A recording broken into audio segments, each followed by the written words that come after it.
আমরা লক্ষ্য করে থাকব যে উত্তরে জারবিয়ামের নেতৃত্বে ইসরায়েল রাজ্যের মতো না হলেও রহবিয়াম ও অবিয়র সময়ে জিহুদার মানুষের সদাপ্রভুর প্রতি বিশ্বস্ততা ক্রমশ হ্রাস পেয়েছিল। এই দুই রাজার মধ্যেই ছিল বেশ কিছু মন্দতা এবং দুর্বলতা। এই সময় প্রয়োজন হয়ে পড়েছিল সদাপ্রভুর কাছে ফিরে আসা এবং রাজ্য থেকে সদাপ্রভুর বিরোধী সমস্ত কিছু, যা তার গৌরব করে না, সেই সমস্ত কিছুর উচ্ছেদ। সৌভাগ্যক্রমে জিহুদা রাজ্য এমনই একজন রাজা পেলেন। তাদের পরবর্তী রাজা হলেন অবিয়র পুত্র আশা। যে 5 জন রাজা জিহুদা রাজ্যকে পুনরুজ্জীবিত করেছিলেন তার প্রথমজন হলেন এই আশা। আশার সঙ্গে রহবিয়াম ও অবিয়র পার্থক্য কি ছিল?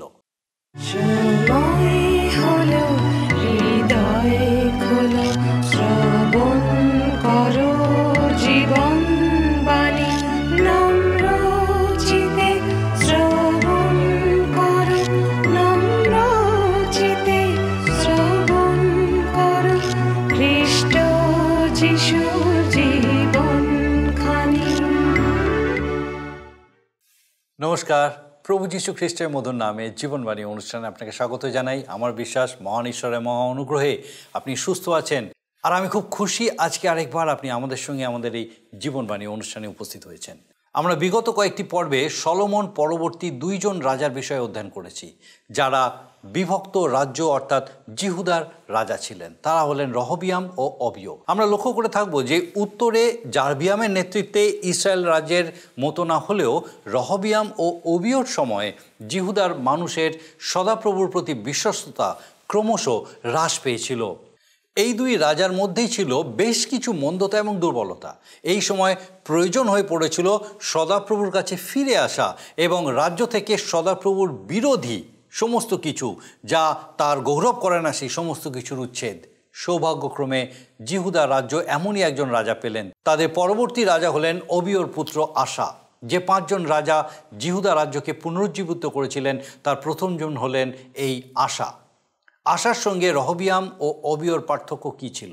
দ্বিতীয় বংশাবলী 14 অধ্যায় 2 পদে লেখা আছে, আশা আপন ঈশ্বর সদাপ্রভুর দৃষ্টিতে যাহা ভালো ও ন্যায্য তাহাই করিতেন। এটাই ছিল তার সবচেয়ে বড় গুণ। জিহুদার মানুষ সেই সময় সদাপ্রভুর আরাধনা থেকে সরে এসে বিভিন্ন বিজাতীয় দেবতার আরাধনা করা শুরু করেছিল। রাজা আশা সেই সমস্ত বিজাতীয় দেবদেবতাদের যজ্ঞবেদী ও উচ্চস্থলী উচ্ছেদ করেছিলেন। শুধু তাই নয়, তিনি জিহুদার লোকেদের সদাপ্রভুর ব্যবস্থা ও আজ্ঞা পালন করতে আদেশ দিয়েছিলেন। সদাপ্রভু ঈশ্বরও তার প্রতিফল দিয়েছিলেন। তিনি রাজ্যকে সুস্থির করেছিলেন, যুদ্ধ বিগ্রহ থেকে বিশ্রাম দিয়েছিলেন। আশা রাজা এই সময়টাকে কাজে লাগিয়ে রাজ্যের বিভিন্ন নগর, দুর্গ, প্রাচীর ইত্যাদি সংস্কার করেছিলেন। এর অর্থ এই নয় যে আশা তার দেশকে অরক্ষিত রেখেছিলেন। তার অধীনে এক বিশাল প্রশিক্ষিত সৈন্যবাহিনী ছিল, কিন্তু তিনি সেই বাহিনীর উপরে নির্ভরশীল ছিলেন না। কুশদেশীয় শেরহ যখন জিহুদা আক্রমণ করলেন, আশা কিন্তু সদাপ্রভুর সহায়তা প্রার্থনা করেছিলেন এবং তিনি আশাকে বিজয়ী করেছিলেন। ঈশ্বর রাজা আশার উপরে খুবই সন্তুষ্ট ছিলেন এবং অশরীয়ের মাধ্যমে তিনি আশা এবং জিহুদার মানুষদের সঙ্গে কথা বলেছিলেন। সদাপ্রভু তাদের আশ্বস্ত করেছিলেন যে তার প্রতি যদি তারা স্থির থাকেন তাহলে তিনি তার উদ্দেশ্য পেতে দেবেন। ভাওবাদীর কথায় রাজা আশা আরও মনে ভরসা পেয়েছিলেন এবং জিহুদা থেকে ইসরায়েলের অধিকৃত অঞ্চলগুলি থেকে সমস্ত সদাপ্রভুর বিরুদ্ধজনক সমস্ত বিষয়কে উচ্ছেদ করেছিলেন। আশা জেরুসালেমে এক মহা বলিদান পর্বের আয়োজন করেছিলেন। সেখানে আগত সমস্ত লোকেরা স্থির করেছিল যে যারা সদাপ্রভুর আরাধনা করবে না তাদের প্রাণদণ্ড হবে। রাজা আশা এতটাই সদাপ্রভুর প্রতি উদ্যোগী ছিলেন যে তিনি তার মাকেও এই বিষয়ে রেহাই দেননি। রাজা আশার মা মাখা আশেরার এক ভীষণ প্রতিমা নির্মাণ করেছিলেন। এই কারণে আশা তাকে মাতা রানীর পদ থেকে সরিয়ে দিয়েছিলেন। আসুন আমরা এই সকল বিষয় নিয়ে বিস্তারিতভাবে দেখি এবং দেখি যে ঈশ্বর কিভাবে আরেকবার আমাদের সঙ্গে তার জীবন্ত বাক্য দ্বারা কথা বলতে চলেছেন। ঈশ্বরের মহানামে ধন্যবাদ করি যে আমরা বাইবেলের পুরাতন নিয়মের 2 বংশাবলী পুস্তকের 13 অধ্যায় আলোচনায় রত রয়েছি। আর আজকের আমরা ওই 13 অধ্যায় 21 পদ থেকে আলোচনা শুরু করব। 13 অধ্যায় 21 এবং 22 পদে লেখা আছে, কিন্তু অবিয় বলবান হইয়া উঠিলেন, আর তিনি 14টি স্ত্রী গ্রহণ করিলেন এবং 22 পুত্র ও 16 কন্যার জন্ম দিলেন। অবিয়ের অবশিষ্ট কর্মের বৃত্তান্ত সমস্ত ক্রিয়া ও কথা ইদ্য ভাওবাদীর ব্যাখ্যান গ্রন্থে লিখিত আছে। ঈশ্বর তার আপন পঠিত বাক্যের দ্বারা আমাদেরকে আশীর্বাদ করুন। পবিত্র বাইবেল শাস্ত্রে সাধু পিতরের লিখিত প্রথম পত্রে 5 অধ্যায় 6 পদে লেখা আছে, অতএব তোমরা ঈশ্বরের পরাক্রান্ত হস্তের নিচে নত হও, যেন তিনি উপযুক্ত সময়ে তোমাদেরকে উন্নত করেন। যোহন লিখিত সুসমাচারে লেখা আছে 15 অধ্যায় 7 পদে, প্রভু যীশুর মুখনির্গত নিশ্চয়তার বাণী, তোমরা যদি আমাদের থাকো এবং আমার বাক্য যদি তোমাদিগেতে থাকে, তবে তোমাদের যাহা ইচ্ছা হয় যাচনা করিও, তোমাদের জন্য তাহা করা যাইবে। নূতন নিয়মে ইসরায়েল জাতির জন্য, খ্রিস্ট বিশ্বাসী যিহুদি জাতির জন্য এই আশ্বাসবাণী, এই প্রতিজ্ঞা। খ্রিস্টের বাক্য, খ্রিস্টকে আসুন আমরা আমাদের মধ্যে রাখি, আমাদের মধ্যে তার প্রকাশ ঘটাই, আমাদের কথায়, আমাদের বাক্যে, কার্যে ও চিন্তাধারায় খ্রিস্টের আদর্শকে রক্ষা করি। আমাদের যাচনা সকল তিনি পূর্ণ করবেন, সংকট সমস্যায় সমাধান দেবেন, আমাদের যাবতীয় জীবনযুদ্ধে তিনি আমাদের জয় প্রদান করবেন। আর খ্রিস্টের গোপন আগমনে, তাঁর প্রকাশ প্রাপ্তিতে আমাদেরকে তিনি তাঁর সঙ্গে প্রকাশমান হতে সহায়তা করবেন। দ্বিতীয় বংশাবলী পুস্তকের 13 অধ্যায় 21-22 পদে দেখি বিশেষ করে যে পরম করুণাময় পিতা ঈশ্বর তার সন্তানদেরকে আশীর্বাদ অনুগ্রহ প্রদান করে তা কখনো ফিরিয়ে নেন না। তিনি তার সন্তানকে প্রেম ভরে তা দিয়ে থাকেন। আর সেই জন্য আমরা পাঠ করলাম, দেখলাম অবিয় ও জিহুদার মানুষের ক্রন্দন ঈশ্বর শুনলেন, উত্তর দিলেন, তাদের শক্তিতে বলবান করে তুললেন। অবিয়কে জয় দিলেন, আরও দিলেন কত নগর উপনগরের উপরে অধিকার। জারবিয়ামের বীর যোদ্ধা বলবান লোকদের পরাস্ত করার আশ্চর্য শক্তিতে শক্তিমান করলেন। অথচ সেই অবিয়ের মধ্যে পাই এক মাংসিকতার স্বভাব, একাধিক স্ত্রীর স্বামী এই অবিয়। এ ব্যতিরেকেও জিহুদা রাজ অবিয় বিষয় বলা হয়েছে, তাহার পূর্বে তাহার পিতা যে সকল পাপ করিয়াছিলেন, তিনিও সেই সমস্ত পাপ পথে চলিতেন। তাহার পিতৃপুরুষ দাউদের অন্তঃকরণ যেরূপ ছিল, তাহার অন্তঃকরণ তদ্রূপ আপন ঈশ্বর সদাপ্রভুর উদ্দেশ্যে একাগ্র ছিল না।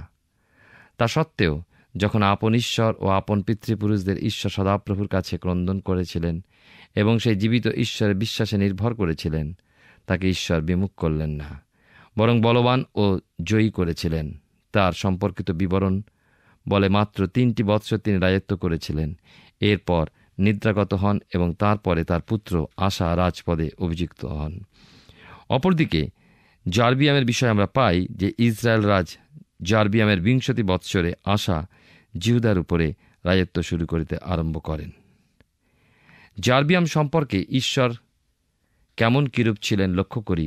অহীয় ভাওবাদীর মাধ্যমে জারবিয়ামের উদ্দেশ্যে ঈশ্বরের দুঃখজনক ও ব্যথাজনক কথাগুলো এই ছিল, আমি তোমাকে দাউদের কুল হতে রাজ্য চিরিয়া লইয়া তোমাকে দিয়াছি, তথাপি আমার দাস যে দাউদ আমার অনুগামী ছিল, তুমি তাহার সদৃশ হও নাই। কিন্তু তোমার পূর্বে যাহারা ছিল, তুমি তাহাদের সকলের অপেক্ষা দুষ্কর্ম করিয়াছ এবং গিয়ে আপনার জন্য অন্য দেবতা ছাঁচে ঢালা প্রতিমা সকল নির্মাণ করিয়া আমাকে অসন্তুষ্ট করিয়াছ এবং আমাকে তোমার পশ্চাতে ফেলিয়াছ। এই জন্য দেখো, আমি জারবিয়ামের কুলের উপরে অমঙ্গল ঘটাইব।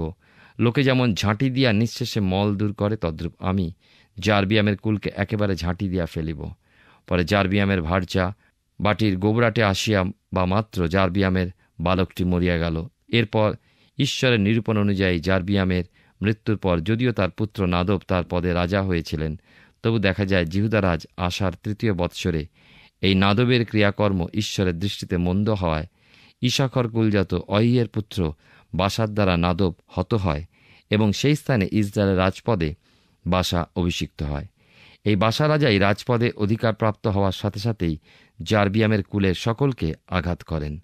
আর ঈশ্বরীয় ভবিষ্যৎবাণী অনুযায়ী সকলই সংগঠিত হল।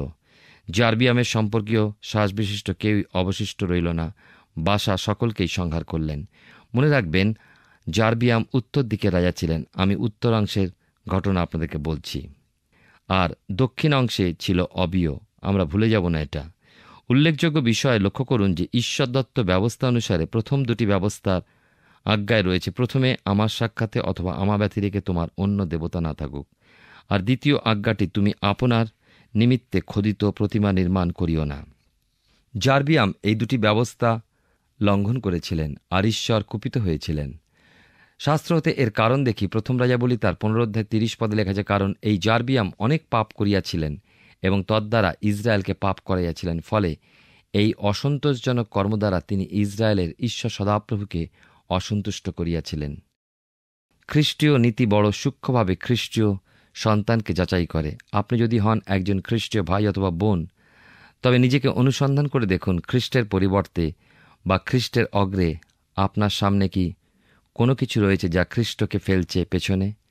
এমন যদি কিছু থেকে থাকে যার দরুন আপনি খ্রিস্টকে যথাযথ সম্মান সমাদর করতে পারেন না, খ্রিস্টকে অগ্রে প্রথম স্থান দিতে পারছেন না, তাহলে ওই বিষয়টি অথবা ওই মানুষটি আপনার কাছে এক প্রতিমার সমান বা মূর্তি পুজো। বাইবেলের নূতন নিয়মে ইসরায়েল বা নূতন নিয়মে জিহুদি আত্মিকভাবে ইসরায়েল বা জিহুদি, পুরাতন নিয়ম অপেক্ষা সে আরও সূক্ষ্মভাবে বিচার্য। তাই পুরাতন নিয়মের ভক্ত সাধু প্রভু যিশুর বন্ধু পর্যন্ত অর্থাৎ বরের মিত্র পর্যন্ত উঠতে পারে, বরের বধূ হতে পারে না। কিন্তু নতুন নিয়মে খ্রিস্ট বিশ্বাসী যদি ঈশ্বরে পূর্ণ মনোনীত হয়ে জীবনে শেষ পর্যন্ত দৌড় সম্পূর্ণ করতে পারে, তাহলে সে খ্রিস্টবরের বধূর স্থানাধিকার প্রাপ্ত হতে পারে। আর এই বধূ হওয়ার জন্য চাই সিদ্ধতা, প্রেমে, পবিত্রতায়, বিশ্বাসে ও ক্লেশেতে। আসুন আজ এই বাক্যের দর্শনে আপনি আমরা প্রত্যেকে আমাদের চলার পথে নিজেকে সূক্ষ্মভাবে দেখি। এখনও কত স্থানে অন্ধকার রয়ে গেছে, কত স্থানে রয়ে গেছে শূন্যতা। অনেক অযোগ্যতায় ভরা এই জীবন প্রভুর হাতে সমর্পণ করি আর প্রার্থনা জানাই তাঁর চরণে, যেন তিনি আমাদেরকে পথ দেখান এবং তার শক্তি দান করেন। ঈশ্বরের প্রজাবর্গের মধ্যে ঈশ্বর চেয়েছিলেন বাধ্যতা, মৃদুশীলতা। চেয়েছিলেন তার প্রজাবর্গ যে তার প্রথমজাত সে অর্থাৎ ওই প্রজাগণ ঈশ্বরেরই অনুসরণ করবে, তাঁরই আরাধনা করবে, করবে তাঁরই সেবা, গ্রহণ করবে তাঁরই পরামর্শ ও বুদ্ধি মন্ত্রণা। সমগ্র বিশ্বে হয়ে উঠবে মহান, কিন্তু তারা হল বিপদগামী। তাহলেও জাতির মধ্যে মাত্র 5 জন রাজা এনেছিলেন উদ্দীপনা। নাম তাদের আশা, জিওশাফট, জোয়াস, হিজকিয় ও যোশীয়। আমরা এই খণ্ডে আমরা তাদের বিষয় অর্থাৎ ঈশ্বরের এই উদ্দীপনা বা জাগরণের উপরে গুরুত্ব প্রদান সম্পর্কিত বিষয় আলোচনা করতে চলেছি। আমরা এর আগে রহবিয়ামের পুত্র অর্থাৎ সলোমনের পৌত্র অবিয়ের বিষয় জেনেছি। আর আমাদের এখন শুরু রহবিয়ামের পৌত্র অর্থাৎ অবিয়ের পুত্র আশা রাজার কথা দিয়ে এখন শুরু করব। অর্থাৎ 14 অধ্যায় আমরা এসে পৌঁছেছি। আমরা দেখতে পাই এই আশা রাজার সময় প্রথম উদ্দীপনা এসেছিল জাতির জীবনে। মনে হয় এই পুস্তক খণ্ডটি হল এক জাগরণ ও উদ্দীপনা বিষয়ক। সেই উদ্দীপনা পথ বড় প্রস্তরময়, অমসৃণ, কঠিন, কিন্তু পথটি সুস্পষ্ট চিহ্নিত। পথের মানচিত্রটা সুস্পষ্ট রয়েছে, কতক সেতু বা অতিক্রম করতেই হবে। দক্ষিণ সাম্রাজ্যে উদ্দীপনা আনয়নের উদ্দেশ্যে ঈশ্বর সেই 5 জন রাজার মধ্যে আশা রাজাকেও ব্যবহার করেছিলেন। উত্তর সাম্রাজ্যে উদ্দীপনা ছিল না, ছিল 19 জন রাজা, যারা সকলেই মন্দ পথগামী হয়েছিল। ওই 5 জন রাজার দ্বারা ঘটেছিল পুনর্গঠন। যদিও রাজগণের মধ্যে এক সাদৃশ্য পরিলক্ষিত হয়, তথাপি কিছু পার্থক্য যে দৃষ্ট হয় না এমন নয়। আমরা দ্বিতীয় বংশাবলী 14 অধ্যায় 2-1 পদ পাঠ করি। লেখা আছে এখানে আশা রাজার বিবরণ 685 পৃষ্ঠায়। পরে অবিয় আপন পিতৃলোকদের সহিত নিদ্রাগত হইলেন এবং দারদ নগরে তাহার কবর হইল, আর তাহার পুত্র আশা তাহার পদে রাজা হইলেন। তাহার সময় দেশে 10 বৎসর সুস্থির থাকিল। আশা আপন ঈশ্বর সদাপ্রভুর দৃষ্টিতে যা ভালো ন্যায্য তাহাই করিতেন। তিনি বিজাতীয় যজ্ঞবেদী ও উচ্চস্থলী সকল উঠাইয়া ফেলিলেন, স্তম্ভ সকল খণ্ড খণ্ড করিলেন ও আশেরা মূর্তি সকল ছেদন করিলেন। আর তিনি জিহুদার লোকদিওকে তাহাদের পিতৃপুরুষদের ঈশ্বর সদাপ্রভুর অন্বেষণ এবং তাহার ব্যবস্থা ও আজ্ঞা পালন করিতে আদেশ করিলেন। জাগরণ আনয়নকারী রাজগণের মধ্যে প্রথম নাম আশা রাজার। তাঁর পিতামহ সলোমন এবং প্রপিতামহ ছিলেন দাউদ। ঈশ্বরের উদ্দেশ্যে ন্যায়সঙ্গত উত্তম কার্যগুলো তিনি সাধন করেছিলেন, উত্তম পথকে অনুসরণ করতেন। লক্ষ্য করুন, যজ্ঞবেদী, উচ্চস্থলী সমস্ত উঠিয়ে স্তম্ভগুলো ভেঙে ফেললেন ও ছেদন করে ফেললেন আশেরা মূর্তিগুলো। শুধুমাত্র মূর্তিগুলোই ছেদন করেননি, মূর্তিগুলো যে বেদী ছিল সে সমস্ত বেদী ও স্তম্ভ ভেঙে ফেললেন। ঈশ্বরের কত সন্তান মূর্তি অর্থাৎ ঈশ্বরের প্রতি বন্ধকস্বরূপ যা ছিল পূর্বজীবনে সে সমস্ত ভেঙে ফেলে, কিন্তু থেকে যায় তার বেদী, মূর্তির সিংহাসন ও স্তম্ভ। অতএব জীবন্ত ঈশ্বরকে গ্রহণ করলে তার বেদী, স্তম্ভ, সিংহাসনে ভেঙে চূর্ণ করে নিশ্চিহ্ন করে ফেলতে হবে। আন্তরিক মানুষের মধ্যস্থিত স্থানটি, সেই স্থান প্রভু যীশু রক্তে সম্পূর্ণ ধৌত করে ফেলতে হবে। সেগুলো ভেঙে নিশ্চিহ্ন হয়ে যাওয়ার পর তবেই সেই ধৌত পরিষ্কৃত বেদী নির্মিত হলে প্রভু অধিষ্ঠিত হন। আশা রাজা সম্পূর্ণ ঐশ্বরিক আদেশ পালনপূর্বক সত্য জীবিত ঈশ্বরের আরাধনায় রত থাকার জন্য নিজ প্রজাদেরকে আদেশ দিয়েছিলেন। দ্বিতীয় বংশাবলী 14 অধ্যায় 5-8 পদে পাই, যে ঈশ্বরের অন্বেষণ করাতে ঈশ্বরও তাকে যুদ্ধ হতে বিশ্রাম দিয়েছিলেন। আশেরা ও সূর্য প্রতিমা সকল ভেঙে তিনি সত্য জীবিত ঈশ্বরকে হৃদয় বেদিতে অধিষ্ঠান করার জন্য মানুষকে পরিচালনা দিয়েছিলেন। আদেশ করলেন, ঈশ্বর তাঁর সহবর্তী ছিলেন, কুশলে নগর গেঁথে তোলায় সহায়তা করলেন। আমাদের অন্তরস্থ বেদিকে শুচিশুদ্ধ করে ঈশ্বরের জন্যই ব্যবহার করা উচিত। তিনি আমাদের কুশলে রক্ষা করবেন। আশা একজন শান্তিরক্ষার রাজা ছিলেন। দ্বিতীয় বংশাবলী তার 14 অধ্যায় 9 থেকে 12 পদে দেখি, আশা রাজা শুধুমাত্র একজন শান্তি রাজাই ছিলেন না, ছিলেন প্রার্থনাশীল। তাই কুশদেশীয় সেরহ সৈন্য সামন্ত সহ আশার বিরুদ্ধে এগিয়ে এলেন। তখন আশাকে সৈন্য রচনা করতে দেখা যায়, কিন্তু স্বেচ্ছায় যুদ্ধপ্রিয় হয়ে আশাকে অগ্রসর হতে দেখি না। যুদ্ধে লিপ্ত হওয়ার পূর্বে আশা এবং যথার্থ প্রার্থনা উৎসর্গ করেছেন ঈশ্বরের চরণে। প্রার্থনাটা বাক্যাড়ম্বরপূর্ণ নয়, যুক্তিযুক্ত বিনতিতে পূর্ণ। তিনি একজন মহান প্রার্থনাশীল ব্যক্তি ছিলেন। এই প্রার্থনায় বিশ্বস্ততার দরুণী ঈশ্বরীয় উদ্দীপনা জাতির জীবনে নেমে এসেছিল। আমি 9 পদ থেকে পড়তে চাই। পরে কুশীয় দেশীয় সেরহ 10 লক্ষ সৈন্য 300 রথ সঙ্গে লইয়া তাদের বিরুদ্ধে বাহির হইলেন ও মারেশা পর্যন্ত আসিলেন। তাহাতে আশা তাহার বিরুদ্ধে বাহির হইয়া আসিলেন। উহারা মারেশার নিকটস্থ সাফাতা উপত্যকায় সৈন্য রচনা করিল। তখন আশা আপন ঈশ্বর সদাপ্রভুকে ডাকিলেন, কহিলেন, হে সদাপ্রভু, তুমি ছাড়া এমন আর কেহ নাই যে বলবানের ও বলহীনের মধ্যে সাহায্য করে। হে আমাদের ঈশ্বর সদাপ্রভু, আমাদের সাহায্য করো, কেননা আমরা তোমার উপরে নির্ভর করি এবং তোমারই নামে এই জনসমারোহের বিরুদ্ধে আসিয়াছি। হে সদাপ্রভু, তুমি আমাদের ঈশ্বর, তোমার বিরুদ্ধে মর্ত প্রবল না হোক। দেখুন, এই প্রার্থনা বিশ্বস্ততার দরুণী ঈশ্বরী উদ্দীপনা জাতির জীবনে নেমে এসেছিল। আমরা যে কোনো পদাধিকারী হই না কেন, বিশ্বস্ততার প্রার্থনা ঈশ্বর হতে উত্তর দাবি করতে পারে এবং অধীনস্থ সকলেও ঈশ্বরীয় জাগরণে উদ্দীপ্ত হয়ে ওঠে। কুশীয়রা সেদিন পলায়ন করেছিল, পরাজয় স্বীকার করেছিল, কেননা বলবান ও বলহীনের মধ্যবর্তী সহায়তারূপে ঈশ্বর সাহায্য করেছিলেন। আর সর্বশক্তিমান ঈশ্বরের নির্ভরশীল ব্যক্তি কখনও লজ্জিত হয় না। হতে পারে আপনি লোকচক্ষুতে দুর্বল, মর্ত আপনার হতে প্রবল, কিন্তু ঈশ্বরে নির্ভর করুন। তিনি আমাদের বল ও দুর্গস্বরূপ। জনসমারোহ যদি আপনার সম্মুখে থেকে থাকে আপনার বিরোধী হিসাবে, জেনে রাখুন তা আপনার সম্মুখে আপনার বিরুদ্ধে আর প্রবল থাকতে পারবে না, কেননা সর্বশক্তিমানের সঙ্গে, সত্য জীবিত ঈশ্বরের সঙ্গে আপনি যুক্ত। তখন আপনার বল জনসমারোহ ও মর্ত হতে প্রবল হয়ে দাঁড়ায়। কুশীয়গণ তথা আপনার বিরোধী পক্ষ শয়তান ও তার অনুচরবৃন্দ, এই জগতে ক্লেশ, সংকট, পরীক্ষা, সমস্যা কিছুই আপনাকে আর পরাস্ত করতে পারবে না। সেই সমস্ত শত্রুর সম্মুখীন হয়ে বিশ্বস্ত ও যুক্তিযুক্ত প্রার্থনা রাখুন ঈশ্বরের চরণে। তিনি আমাদের কাছে পূর্ণ বিশ্বাস সহ প্রার্থনা আগ্রহ করেন। দ্বিতীয় বংশাবলী তার 14 অধ্যায় 13 থেকে 15 পদে আমরা দেখি যে কুশীয়গণ পতিত হয়েছিল। কেন তারা ভগ্ন হয়ে পড়েছিল? কাদের সামনে ভগ্ন হল? সদাপ্রভুর ও তাঁর সৈন্যগণের সামনে। ঈশ্বরের সন্তান যদি প্রকৃতই ঈশ্বরের সৈন্যের ন্যায় জীবন ধারণ করে, সত্য জীবন্ত ঈশ্বরের সঙ্গে সর্বদা যুক্ত থাকে, হয় প্রকৃত খ্রিস্টান, আজও তাহলে কুশীয় স্বরূপ শয়তান তার সামনে ভগ্ন হয়ে পড়ে, পলায়ন করে, পরাস্ত হয়ে পড়ে। সেদিনও আশার বিশ্বাসপূর্ণ সরল প্রার্থনায় ঈশ্বর সাড়া দিয়েছিলেন মহান জয় প্রদান করে।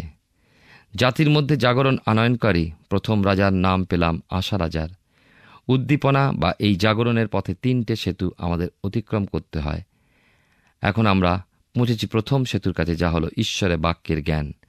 আমরা এবারে আসব দ্বিতীয় বংশাবলী তার 15 অধ্যায়।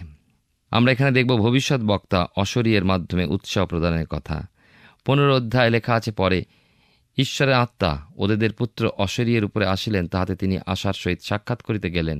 গিয়া তাহাকে কহিলেন, হে আশা এবং হে জিহুদার ও বিন্যামিনের সমস্ত লোক, তোমরা আমার বাক্য শুনো। তোমরা যতদিন সদাপ্রভুর সঙ্গে থাকো ততদিন তিনিও তোমাদের সঙ্গে আছেন। আর যদি তোমরা তাহার অন্বেষণ করো, তবে তিনিও তোমাদিগকে তাহার উদ্দেশ্য পাইতে দিবেন। কিন্তু যদি তাহাকে ত্যাগ করো, তবে তিনি তোমাদিগকে ত্যাগ করিবেন। ইসরায়েল বহুকাল সত্যময় ঈশ্বরবিহীন, শিক্ষাদায়ক যাজক ও বিহীন ও ব্যবস্থাবিহীন ছিল, কিন্তু সংকটে যখন তারা ইসরায়েলের ঈশ্বর সদাপ্রভুর প্রতি ফিরিয়া তাহার অন্বেষণ করিল, তখন তিনি তাহাদিগকে তাহার উদ্দেশ্য পাইতে দিলেন।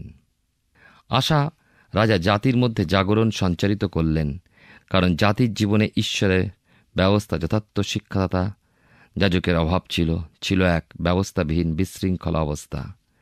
আজও মণ্ডলীতে এবং খ্রিস্টীয় সমাজে যথার্থ শিক্ষাদাতার অভাব সুস্পষ্ট। ঈশ্বরের বাক্যের নিগূঢ় তত্ত্বকে তুলে ধরার মতন, ঈশ্বরের বাক্যে মানুষের অন্ধত্ব দূর করার মতন শিক্ষাপ্রাপ্ত খ্রিস্ট বিশ্বাসী খুবই সামান্য রয়েছেন। সাধারণ প্রচারক অনেক, কিন্তু যথার্থ বাক্য শিক্ষাদানকারী সন্ধান পাওয়া যায় খুবই কম। আশা রাজার সময় সেই অভাব ঈশ্বর দূর করার জন্য ভাওবাদী অশরীয়ের মাধ্যমে বাক্য পাঠালেন, কারণ আশা রাজা উদ্দীপনা আনয়নে উদ্যোগী হলেন। আমরা ঈশ্বরের অন্বেষণ করলে ঈশ্বর কখনো নীরব থাকেন না। প্রিয় শ্রোতাবন্ধু, প্রিয় ভাই ও বোন, আপনি নিজেকে ঈশ্বরের উদ্দেশ্যে যতটা প্রকাশ করবেন, ঈশ্বরও ঠিক ততখানি আত্মপ্রকাশ করবেন। আমরা আংশিকভাবে দেব, ঈশ্বর পূর্ণ আশীষ প্রদান করবেন না। তাই আশা রাজার কাছে অশরীয় ভাওবাদী ঈশ্বর প্রেরিত বাক্য বলেছিল, তোমরা যতদিন সদাপ্রভুর সঙ্গে থাকো ততদিন তিনিও তোমাদের সঙ্গে আছেন। আর যদি তোমরা তাহার অন্বেষণ করো তবে তিনি তোমাদিওকে তাহার উদ্দেশ্য পাইতে দিবেন, কিন্তু যদি তাহাকে ত্যাগ করো তবে তিনি তোমাদিওকে ত্যাগ করিবেন। এই ঈশ্বরের নীতি। দ্বিতীয় বংশাবলী তার 15 অধ্যায় 5 থেকে 9 পদে পাই যে শুরু হতেই আশা রাজা ঈশ্বরের প্রতি ফিরতে উদ্যোগী। আর আমরা দেখি এই যে ভাওবাদী এই বাক্যের মাধ্যমে আশাকে আরও উৎসাহিত করেছেন। কেন যে এত সংকটে জাতির জীবন পূর্ণ হয়ে গিয়েছিল, ভাওবাদী তা প্রকাশ করলেন আশার কাছে। যেমন ইসরায়েলের মধ্যে তেমনি জিহুদার মধ্যেও দেখা গিয়েছিল। এই সমস্ত সংকটের পশ্চাতে রয়েছে ঈশ্বরের উপস্থিতিবিহীন অবস্থা আমাদের জীবনে। ঈশ্বরের সন্তানগণ যদি নিজেরা ঈশ্বরের পথে পরিচালিত হয়, বিশ্বস্তভাবে ঈশ্বরের সঙ্গে গমনাগমন করে ও দেশ জাতির উদ্দেশ্যে প্রার্থনা রাখে, ঈশ্বর শুনবেন। কিন্তু তা হয় না। ঈশ্বরের সন্তানগণই ঈশ্বরের ব্যবস্থা, বাক্য, নীতিগুলো হতে সরে পড়েছে। তাহলে বিনতি তুলে ধরবে কে? ঈশ্বরের পরিচালকগণ কি স্বার্থ রক্ষার উদ্দেশ্যেই পরিচর্যায় রত নেই? সেই পূর্ণ সমর্পণের জীবনী বা কতজন পরিচারকের মধ্যে পাওয়া যায়? ব্যবস্থাবিহীন যাজক সে যুগেও যেমন ছিল, আজও তেমন কত সেবক গতানুগতিকভাবে এই সমাদরণীয় সেবায় নিজেদেরকে রক্ষা করতে মাত্র। তাই ঈশ্বরীয় প্রতাপবিহীন হয়ে ওই সমাদরণীয় সেবা কলঙ্কিত হয়ে পড়ছে। ভাওবাদী অশরীয়ের মাধ্যমে ঈশ্বর যে কথা সেদিন বলেছিলেন তা আজও আমাদের ঐশ্বরিক জীবন ধরে রাখতে ও সেই সমাদরণীয় সেবাকে যথাযথভাবে রক্ষা করতে বিশেষভাবে প্রয়োজন। লেখা আছে, তোমরা বলবান হও, তোমাদের হস্ত শিথিল না হোক, কেন তোমাদের কার্য পুরস্কৃত হইবে। আমাদের পার্থিব বিষয়ে শিথিল হস্ত আমাদের সাফল্যের পথে বাধাস্বরূপ। তাহলে স্বর্গীয় বিষয় তা আরও কত না বিঘ্নস্বরূপ হয়। ঈশ্বর বলেন, তোমাদের হস্ত শিথিল না হোক, কেন তোমাদের কার্য পুরস্কৃত হইবে। আর আমাদের মধ্যস্থিত এমন কার্যের সাক্ষ্য দুর্বল মানুষকেও সবল করে তুলবে। কেননা 9 পদ অনুসারে বলি, আপনার মধ্যে ঈশ্বরের সেই সহায়তা দেখে দূরবর্তী লোকে এসে আপনার পক্ষ গ্রহণ করবে। যেমন আশার পক্ষে এসেছিল ইসরায়েল সন্তানগণ, ঈশ্বর সর্বদা অবশিষ্ট একটা দল তাঁর প্রতি প্রত্যাবর্তনকারী হিসাবে রাখেন যারা বিশ্বস্ত। দ্বিতীয় বংশাবলী তার 15 অধ্যায় থেকে আলোচনা করছি, 10 থেকে 15 পদে দেখি যে এই অবশিষ্ট দল সেই ইসরায়েলীয় গণ ঈশ্বরের প্রতি ফিরেছিল, যেহেতু তারা আশার মধ্যে তার ঈশ্বরকে সহবর্তী দেখতে পেয়েছিল। ঈশ্বরের সত্য বাক্য ব্যবস্থার নিকটবর্তী হল। তাদের সম্পূর্ণ অন্তঃকরণ ও সমস্ত প্রাণ দিয়ে তার অন্বেষণ করল। এলো উদ্দীপনা ঈশ্বরের বাক্যের প্রতি, অর্থাৎ এই তাদের প্রথম সেতুটা অতিক্রম। এই জাগরণ ঐশ্বরিক কার্যকর্মের মধ্যে দিয়ে নয়, সহজ ও সরলভাবে ঈশ্বরের বাক্যের জ্ঞানের মাধ্যমে। ঈশ্বরের বাক্যের সঙ্গে চাই আমাদের অন্তরঙ্গ সম্পর্ক। এক নতুন নিয়মে তারা আবদ্ধ হয়েছিল। আশা রাজার এই উদ্দীপনার পদক্ষেপ, যে কেউ সদাপ্রভুর অন্বেষণ না করবে তার প্রাণদণ্ড অবশ্যই হবে। শুনতে কর্কশ মনে হয়, সেদিন এই নীতি কত না রূঢ় ও কঠিন নির্দয় মনে হয়েছিল ভেবে দেখুন। কিন্তু মানুষের অন্তরে তৎপরতা এসেছিল প্রস্তুতির উদ্দেশ্যে। আশা প্রকৃতই উদ্দীপনা এনেছিলেন। তাহলে প্রথম উদ্দীপনার পদক্ষেপ হল ঈশ্বরের বাক্যের জ্ঞান, যা না হলে আমাদের আত্মিক জীবন গঠিত হতে পারে না। এখন আসব দ্বিতীয় সেতুর কাছে, তা হল আত্মিকভাবে পৃথকীকরণের অবস্থা। খ্রিস্টীয় জীবনে আমাদের মধ্যে আশা রাজার নীতি প্রয়োগ বিশেষভাবেই প্রয়োজন। পৃথকীকৃত জীবন রক্ষা, এর দ্বারা ঈশ্বরেতে আমরা বিশ্রামের আনন্দ উপলব্ধি করি। ঈশ্বরের সঙ্গে বিশ্রাম, তার সঙ্গে আনন্দময় ভোজন পানের অনুভূতি। প্রিয় শ্রোতা বন্ধু, এখন আমরা দ্বিতীয় বংশাবলী পুস্তকের 15 অধ্যায় 16 থেকে 19 পদ আমরা দেখি। আশ্চর্য বিষয় দেখি যে আশা রাজা নিজের মা ছিলেন মূর্তির উপাসিকা। আশা রাজা নিজের মা হিসাবে মায়ের প্রতি দুর্বল হলেন না, মায়ের উপাস্য ভীষণ সেই প্রতিমাটি ছেদন ও চূর্ণ করে কিদ্রনের স্রোতের ধারে পুড়িয়ে দিলেন, নিশ্চিহ্ন করলেন। পৃথকীকরণ বলতে যাবতীয় জাগতিকতা ও মাংসিকতা, যাবতীয় ঈশ্বর বিমুখতার বিষয়গুলো হতে পৃথকীকৃত হতে হবে। প্রথমে চাই নিজের মধ্যে সেই পৃথকীকৃত হওয়া প্রবল বাসনা। ঈশ্বরের কাছে সেই কারণে প্রথমে প্রার্থনার শক্তি চাই বল ধারণ।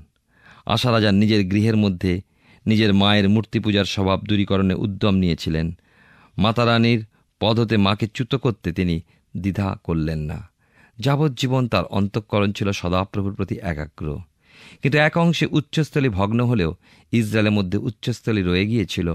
আশা সেগুলো দূরীকৃত করতে পারতেন। মহান ঈশ্বর কিন্তু তার উদ্দীপনা বা জাগরণ আনয়নের উদ্যমে তাকে আশ্চর্যভাবেই ব্যবহার করেছিলেন। তথাপি আশার জীবনে এক পতন লক্ষিত হয়। কি সেই পতন, সে বিষয়ে আমরা আগামী অনুষ্ঠানে আলোচনা করব। কিন্তু আসুন ঈশ্বরের চরণতলে বিশ্বাসভাবে আশা রাজার ঈশ্বরের বাক্যের প্রতি গভীরতা এবং পৃথকীকৃত জীবনকে লক্ষ্য করে আমাদের জীবনে সেইভাবে চলার চেষ্টা করি। ঈশ্বর আপনার জীবনে মঙ্গল করুন।